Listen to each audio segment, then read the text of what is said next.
right? That was up the ass, nigga. That shit hit the balls, nigga. Came around, smacked the balls, and it just caught it in my ass, nigga. Just keistered it, nigga. Balls up my ass right now, nigga. Nigga, you gay. Alright, so it's been a solid 2 weeks of skating at this point.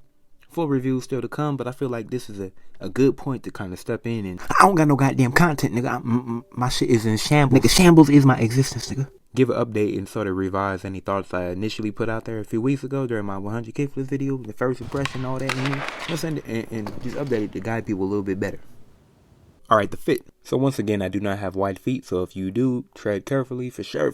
These shoes are a true to size fit, I would say. I got them in a 10.5 and they fit perfectly. I got a 10.5, that's about where I am, 10.5 to 11, depending on the brand. And yeah, I'd say these are definitely it right here, 10.5. Snug all around fit, not too much room up top. Oh yeah, that shit really wraps your foot. That shit hugging like a motherfucker. All right, so they're pretty wide on the feet. You ain't got to worry about none of that, you know what I'm saying? Initially, I said the toe box was regular size or wide, a bit on the wider side, and it for sure looks that way. It does. Why'd I say it like that? It definitely looks that way. And it for sure is, especially versus some of the other shoes I've been skating that lean more on the narrow side. But the external versus internal perception is misaligned in terms of how much space is actually available on the inside. Is slightly off, but again to a noticeable rate to where you start to feel a little bit of restriction. After skating them, the toe box is a little bit snuggling right there. It's a little, I'm starting to feel a little bit of restriction right there.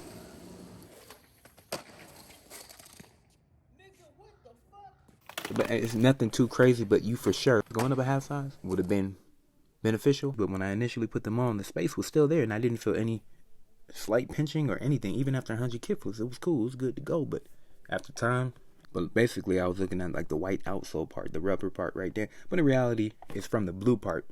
The blue part of the suede is the actual scope in which your shit's gonna fit. And again, whether that's a problem or not is gonna vary person to person and to the extent to the scale. And just keep in mind, the longer you have them on, so longer sessions and all that, it may become a problem. Again, not to the point where I can't skate them, and after long hours of skating, it doesn't bother me, so it doesn't keep on. But it's still there, it's noticeable, and definitely something to take into consideration. The wear zone, as you can see, these are still beast and strong right there. I was hoping and figured they would last long as hell, but for the price they were, they sure as hell had lasted long, was my thinking. And it looks like that's probably going to be the case, so you can take that with a grain of salt if you want to, but I'm pretty confident. Anyways, there's virtually fall damage going on with these, the most being the upper tip of the rubber outsole, like we've seen in the 100 kickflip video. Go ahead, look at that right there real quick.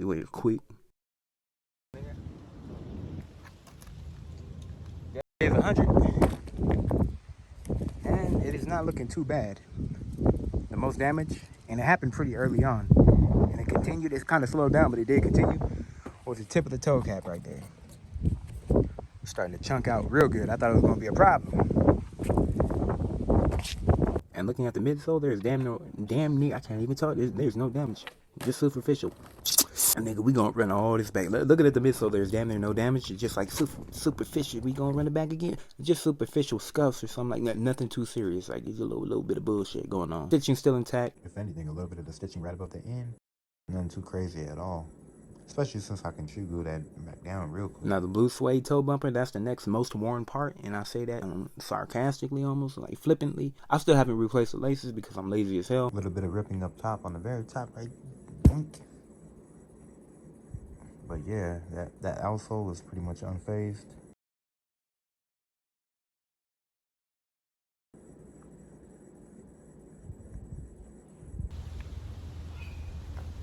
What the fuck?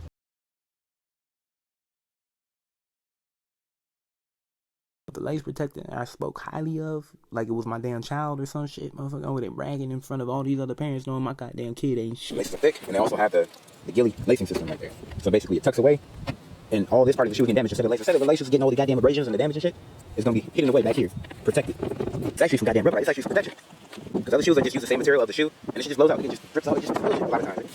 But now they went ahead and topped it off with some soft little leather, refortified. Big L, and this motherfucker, I try to vouch for him. It looked like it's getting eat up too, like the rubber just. It started to chip up and be a bit disappointing to me initially. Like right out the gate, that shit went right out the window during the 100 kickflip video, but then it stopped. And it continued to stop, so it's been 2 weeks, and it's still, so it's still pretty cool. I'll take a half L on that. That's a lowercase L right there.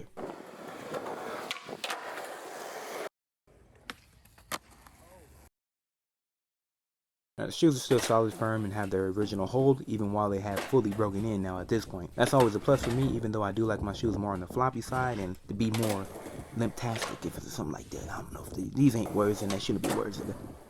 That shit is super like a solid sense of support in all the areas you need it, and all the give in areas where you need it is like the best combination. You know what I'm saying right there. However, I will say with the Nike hybrid React type of sole, which is supposed to be a cupsole and a vulcanized shoe, like a hybrid combination, those are pretty cool because it kind of more or less get me there to that perfect amount of give in all the places you want it, without the give in the places you don't need. You know what the fuck I'm saying, nigga. I don't know what I'm saying. The impact protection is still solid for low to moderate use, which I haven't jumped anything big because I don't jump big stuff, so maybe it can be, I don't know. Regardless of shoes, assuming you haven't found something that works for you, like stock insole wise, you should always have some type of additional insole inserts. You absolutely want to be on the safer side of things than not get a heel bruise and anything like that just stops you from skating for no reason. Nah, we ain't doing all that.